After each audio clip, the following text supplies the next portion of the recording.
Hi guys, welcome to Infosible. இன்னைக்கு நம்ம வீடியோவில் பார்க்க போகிறது JavaScript DOM Manipulation. So let's get started.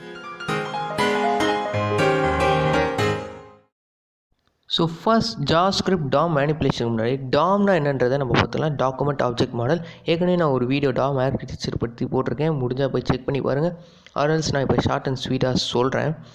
HTML document object மாடல்னால் என்னென்னா, லைக் நீ பேர்லேயே இருக்குது டாக்குமெண்ட் ஆப்ஜெக்ட் மாடல். நம்ம க்ரியேட் பண்ணுற எல்லாமே, அதாவது எல்லா டேகுமே டாக்குமெண்ட் ஆப்ஜெக்டாக தான் க்ரியேட் ஆகுது. லைக் HTML ஒரு டேகும் அது ஒரு ஆப்ஜெக்டாக க்ரியேட் ஆகுது. தென் ஹெட் டேக் வந்து ஒரு ஆப்ஜெக்டாக க்ரியேட் ஆகுது. ஸோ நீங்கள் எந்த ஒரு வெப்பேஜ் ஓப்பன் பண்ணாலும் ப்ரௌசர் என்ன பண்ணணும்னா, உள்ளே இருக்க எல்லா டேகையுமே ஒரு ஆப்ஜெக்ட் மாடலாக க்ரியேட் பண்ணி HTML DOMல ஒரு ட்ரீ ஆஃப் ஆப்ஜெக்ட்ஸாக க்ரியேட் பண்ணும். லைக் ரூட் எலிமெண்ட் வந்து HTML டேக், அது கீழே ஹெட் அண்ட் பாடி டேக் இருக்குது, ஓகேங்களா? ஸோ அதுக்கு கீழே ஹெட்டுன்ற அந்த டேக் வந்து ஒரு ஆப்ஜெக்ட். ஸோ அந்த ஆப்ஜெக்ட் கீழே லைக் டைட்டில்ன்ற ஒரு ஆப்ஜெக்ட், அந்த மாதிரி ஒரு ட்ரீ ஆஃப் ஆப்ஜெக்ட்ஸாக க்ரியேட் பண்ணி நம்ம அதை மேனிப்புலேட் பண்ண போகிறோம். ஓகே, இது எதுக்கு மேனிப்புலேட் பண்ணணும்னா, ஃபார் எக்ஸாம்பிள் நீங்கள் ஒரு ஸ்டாட்டிக் வெப்சைட் க்ரியேட் பண்ணியிருக்கீங்க, HTML அண்ட் CSS வச்சு ஒரு ஸ்டாட்டிக் வெப்சைட் க்ரியேட் பண்ணியிருக்கீங்க. பட் வெறும் படிச்சுட்டு மட்டும் போகிற மாதிரி இருந்தால் நல்லா இருக்கும். உங்கள் வியூவர்ஸ் வந்து நிறைய பேராக பார்க்க மாட்டாங்க. லைக் நீங்கள் எதாவது ஸ்க்ரோல் பண்ணும்போது கீழேருந்து ஒரு சேட் பாட் ஹாய்னு வரும், அதல்ஸ் எதாவது கிளிக் பண்ணும்போது ஸ்க்ரோல் ஆகி கீழே போகும், அதல்ஸ் நீங்கள் போகும்போது பாப்பப் வந்து லாகின் பண்ணுங்கள் அந்த மாதிரி காட்டும்ல. ஸோ இந்த மாதிரி இன்ட்ராக்டிவாக இருந்தால் தானே வந்து உங்கள் வெப்சைட் வந்து கொஞ்சம் ஃபேமஸ் ஆகும். ஸோ இந்த மாதிரி இன்ட்ராக்டிவ்னஸை HTML வச்சு பண்ண முடியாது, CSS வச்சு ஸ்டைல் தான் பண்ண முடியும். எதை வச்சு பண்ணணும்னா JavaScript வச்சு மட்டும்தான் பண்ண முடியும். ஸோ கீழே போட்டுருக்கு பாருங்கள், JavaScripடால் எல்லா எலிமெண்ட்ஸையும் சேஞ்ச் பண்ண முடியும், எல்லா ஆட்ரிபியூட்ஸையும் சேஞ்ச் பண்ண முடியும், CSS ஸ்டைல் க்ரியேட் பண்ண முடியும், ஒரு எக்ஸிஸ்டிங் எலிமெண்ட்டை ரிமூவ் பண்ண முடியும், ஒரு புது எலிமெண்ட்டை ஆட் பண்ண முடியும், லைக் புது ஈவெண்ட்ஸ் க்ரியேட் பண்ண முடியும். நான் சொன்னேன்ல, ஸ்க்ரோல் பண்ணும்போது ஒரு விஷயம் பண்ணுறது, சேஞ்ச் பண்ணும்போது கிளிக் பண்ணும்போது ஒரு விஷயம் ஈவெண்ட் க்ரியேட் ஆகுறது, இது எல்லாமே JavaScript வச்சு பண்ணிடலாம். ஸோ இதை தான் இன்றைக்கி நம்ம லேர்ன் பண்ண போகிறோம். Just basic things like click பண்ணும்போது சேஞ்ச் பண்ணும்போது என்ன ஆகுறது, ஒரு ஸ்டைலிங் திங்ஸ், அந்த மாதிரி மேனிப்புலேஷன்ஸை பேசிக்கான இதை தான் நம்ம இன்றைக்கி பார்க்க போகிறோம். ஓகே பார்த்தாச்சு. ஓகே, நான் இங்கே என்ன பண்ணியிருக்கேன்றது உங்களுக்கே தெரியும். ஸோ எக்ஸ்க்ளமேட்ரி இது போட்டால் வந்து இந்த மாதிரி வந்துடும். தென் ஒரு ஸ்கிரிப்டாக JSம் style.cssயும் லிங்க் பண்ணியிருக்கேன் உள்ளே. இதுக்கு முன்னாடி டியூட்டோரியல் பார்த்தா உங்களுக்கு தெரியும், ஓகேவா? ஸோ அதுக்குள்ளே பாடி டேக்குள்ளே நான் என்ன பண்ணியிருக்கேன்னா வந்து ஒரு பட்டன் கிளிக் மீன்றது கொடுத்துருக்கேன். Like and then H1 ID heading அந்த மாதிரி கொடுத்துருக்கேன், ஹலோ வணக்கம்ன்றது. ஸோ ஒரு பட்டனும் ஒரு H1னும் கொடுத்துருக்கேன், அதுக்கு ஒரு ID ஹெட்டிங் அப்படின்றது கொடுத்துருக்கேன். ஓகே, இப்போ தான் நம்ம மேனிப்புலேட் ஸ்டார்ட் பண்ண போகிறோம். ஃபார் எக்ஸாம்பிள் இப்போ நான் என்ன பண்ணால், இந்த பட்டனை கிளிக் பண்ணால் ஒரு அலர்ட் மெசேஜ் பண்ணணும், ஒரு பாப்பப் வந்து வெல்கம் அந்த மாதிரி பண்ணணும். அதுக்கு நான் ஒரு ஃபங்க்ஷன் க்ரியேட் பண்ணுறேன், கிளிக் அப்படின்ற ஒரு ஃபங்க்ஷன் க்ரியேட் பண்ணி அலர்ட் வெல்கம். இது நான் வந்து முன்னாடி இருக்கிற JavaScript டியூட்டோரியலில் இது எல்லாத்தையுமே சொல்லிட்டேன். ஸோ இப்போ என்ன பண்ணணும், இந்த கிளிக் பண்ணால் அந்த ஃபங்க்ஷன் வந்து ஒர்க் ஆகணும். எப்படி பண்ணுறது? ஸோ ஈவெண்ட் சொன்னேன்ல, ஈவெண்ட். ஸோ அந்த ஆன் கிளிக் அப்படின்ற ஒரு ஈவெண்ட் இருக்குது. நீங்கள் ஆன் கொடுக்கும்போது இத்தனை ஈவெண்ட் இருக்குது பாருங்கள், on blur, on click, on change, on context menu, on drag. இதில் நம்மளுக்கு ஆன் கிளிக் மட்டும் இன்றைக்கி பார்த்துக்கலாம். ஸோ ஆன் கிளிக் கொடுக்கும்போது என்ன ஆகணும்னா, இந்த ஃபங்க்ஷன் கால் ஆகணும். ஸோ ஃபங்க்ஷன் நேம் என்ன, P click. So P click கொடுத்துட்டிங்கன்னா கொடுத்துட்டோம். ஓகே, ஸோ ரிஃப்ரெஷ் பண்ணி கிளிக் பண்ணி கொடுத்தா ஓகே வெல்கம் அப்படின்றது கண்டிப்பாக சூப்பர் வந்துருச்சு.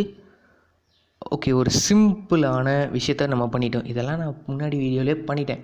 ஓகே, இப்படி டாம் மேனிப்புலேஷனுக்கு வா, அதுதான் நம்ம பண்ண போகிறோம்னா, டாக்குமெண்ட் ஆப்ஜெக்ட் மேனிப்புலேஷன். ஸோ இப்போ நம்ம என்ன பண்ணோம்னா, ஒரு இந்த H1 டேக்குள்ளே இருக்கிற இந்த ஹாய் ஹலோ வணக்கத்தில் இருக்கிற இந்த டெக்ஸ்ட்டை மாற்றணும். இந்த கிளிக்மியை நீங்கள் கிளிக் பண்ணால், பட்டனை கிளிக் பண்ணோடனே உள்ளே இருக்க இந்த டெக்ஸ்ட்டு மாறணும். எப்படி மாறுறது, எப்படி நம்ம மாற்ற வைக்கிறதுனா, ஐடியோட நேம் வச்சு தான். ஸோ ஐடிக்கு நான் இங்கே ஹெட்டிங்கிற ஒரு நேம் கொடுத்துருக்கேன் பார்த்தீங்களா? ஸோ இந்த ஐடி நேம் வச்சு நம்ம கெட் பண்ணி, அதாவது எடுத்து அதோடைய இன்னர் HTML வந்து நம்ம மாற்ற போகிறோம்.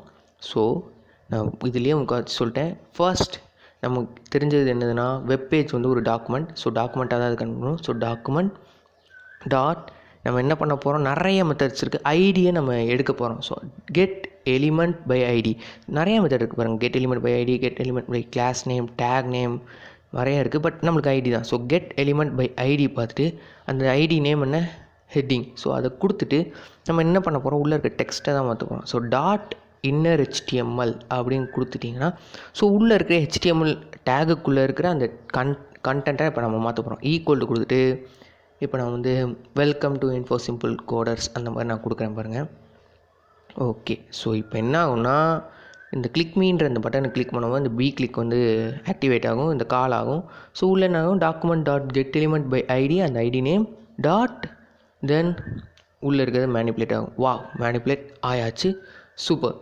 ஓகே, நம்மளால் ஐடி நேம் வச்சு தான் எதாக இருந்தாலும் மேனிப்புலேட் பண்ண முடியுமான்றத தெரியல. பட் நம்மளால் பல விஷயங்களில் மேனிப்புலேட் பண்ண முடியும். ஒன் ஆஃப் த விஷயம் என்னதுன்னா டேக் நேம் வச்சு கூட நம்மளால் மேனிப்புலேட் பண்ண முடியும். ஃபார் எக்ஸாம்பிள் H1 டேகு, அதோட டேக் நேமை வச்சு நம்மளால் மேனிப்புலேட் பண்ண முடியும். ஸோ அதுக்கு ஒரு எக்ஸாம்பிளாக நான் ஒரு ஸ்ட்ராங் க்ரியேட் பண்ணி உள்ளே வந்து வேறு ஏதாவது ஒரு கண்டெக்ஸ்ட் கொடுக்குறேன்.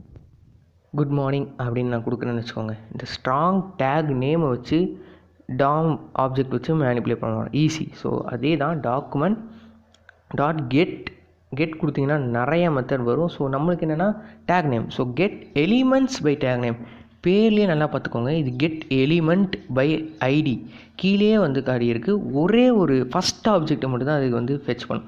But get elements by tag நேம்னா அந்த டேக் நேம் இப்போ நான் ஸ்ட்ராங் கொடுத்துருக்கேன்னா ஸ்ட்ராங்கில் இருக்கிற எல்லா டேக்கில் இருக்க கண்டெக்ஸ்ட்டை எடுத்து ஒரு லிஸ்ட்டாக ஸ்டோர் பண்ணி விட்ருவோம். ஃபார் எக்ஸாம்பிள் இப்போ நான் இன்னும் ஒரு ஸ்ட்ராங் க்ரியேட் பண்ணுறேன்னு பார்த்துக்கோங்க. இப்போ நான் ஸ்ட்ராங் ஃபெச் பண்ணுறேன்னா 4-5 ஸ்ட்ராங் டேக் இருக்குன்னா 4-5 ஸ்ட்ராங் டேக்கையும் ஒரு லிஸ்ட்டாக தான் ஸ்டோர் பண்ணும். இப்போ நான் இன்னொரு ஸ்ட்ராங் டேக் க்ரியேட் பண்ணுறேன், அதில் வந்து ஏதோ கொடுக்குறேன், கரெக்டாக பாய், ஸோ இந்த மாதிரி கொடுக்குறேன். ஸோ இப்போ இது என்ன ஆகும்னா like get elements by tag name. So elements, so collection of அந்த ஸ்ட்ராங் டேக்ஸை ஒரு லிஸ்ட்டாக ஸ்டோர் பண்ணிடும். ஸோ நம்ம லிஸ்ட்னா இண்டெக்ஸ் வேல்யூ வச்சு தான் ஃபெச் பண்ண முடியும். ஸோ இண்டெக்ஸ் வேல்யூனா அந்த ஸ்கொயர் ப்ராக்கெட் போட்டு 0th இண்டெக்ஸ்னால் இப்போ ஃபஸ்ட்டு ஸ்ட்ராங் டேக்குள்ளே இருக்கிற இன்னர் HTML தான் இப்போ நம்ம மாற்ற போகிறோம். ஸோ குட் நைட் அப்படின்னு கொடுத்துட்டு வச்சுக்கோங்க. நல்லா பார்த்துக்கோங்க, ஃபஸ்ட்டு இண்டெக்ஸ் தான். ஸோ ஃபஸ்ட்டு இதுதான்.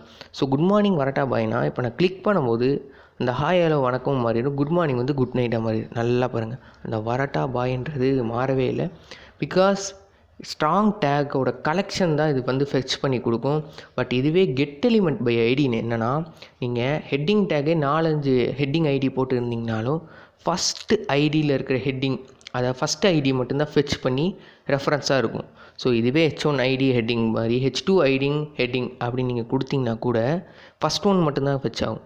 ஓகே, இப்போ நான் வந்து இன்னொரு விஷயம் பண்ணணும். கிளாஸ் நேம் வச்சு நம்மளால் இப்போ ஃபெச் பண்ண முடியுமான்றதை பார்க்கலாம். Like document dot get element by class name.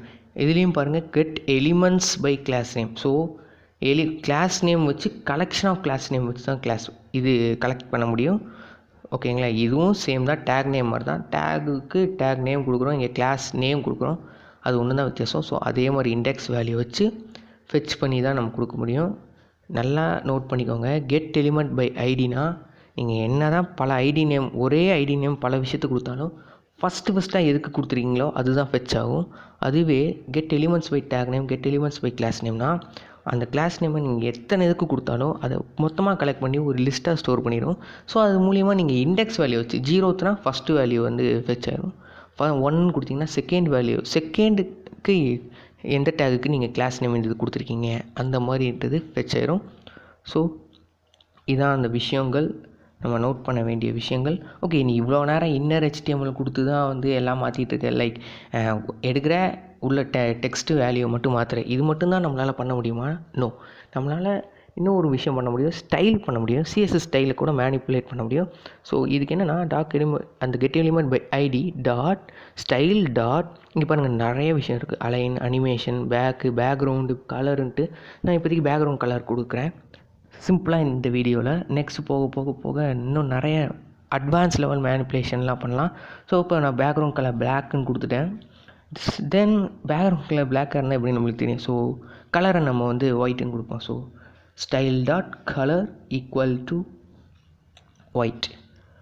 Okay, ஒயிட்டுன்னு கொடுத்துட்டேன். ஸோ இப்போ என்ன ஆகுனா நான் இதை கிளிக் பண்ணோன்னே பேக்ரவுண்ட் கலரும் மாறிடும். வாவ், ஹாய் ஹலோ வணக்கம், அழகாக மாறிடுச்சா? ஸோ நெக்ஸ்ட் வர வீடியோஸ் எல்லாமே இன்னும் நிறைய டாம் மேனிப்புலேஷன்ஸை பார்ப்போம். ஸோ மறக்காமல் சப்ஸ்கிரைப் பண்ணிடுங்க, லைக், ஷேர், முக்கியமாக லைக் பண்ணிடுங்க.